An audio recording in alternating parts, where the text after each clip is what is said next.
একবার স্বামী বিবেকানন্দ ভারতের একটি গ্রামে ভ্রমণ করছিলেন। তিনি দেখলেন এক বৃদ্ধ ভিক্ষুক রাস্তার পাশে বসে কাঁদছে। বিবেকানন্দ তার কাছে গিয়ে জিজ্ঞাসা করলেন, তোমার কান্নার কারণ কি? ভিক্ষুকটি বলল, স্বামীজি, আমি সারা জীবন ভিক্ষা করেই জীবনযাপন করেছি, কিন্তু এখন বয়স হয়েছে, কেউ আর ভিক্ষা দিচ্ছে না। আমার শরীরও এত দুর্বল যে আমি কাজ করতে পারি না। আমার ভবিষ্যৎ অন্ধকার। বিবেকানন্দ শান্তভাবে ভিক্ষুককে বললেন, তোমার নিজের উপর বিশ্বাস আছে কি? ভিক্ষুকটি বিস্মিত হয়ে বলল, নিজের উপর বিশ্বাস? আমি তো একজন দরিদ্র ভিক্ষুক, আমার উপর বিশ্বাস করে কি হবে? বিবেকানন্দ হাসলেন এবং বললেন, তুমি কখনো নিজের ভেতরের শক্তিকে খুঁজে দেখেছ কি? প্রত্যেক মানুষের মধ্যেই অসীম শক্তি লুকিয়ে থাকে।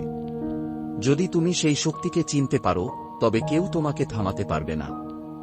নিজের প্রতি বিশ্বাস রাখো এবং নতুন কিছু করার সাহস দেখাও। ভিক্ষুকটি বিবেকানন্দের কথা শুনে নতুন উদ্যমে নিজের জীবন নিয়ে ভাবতে শুরু করল।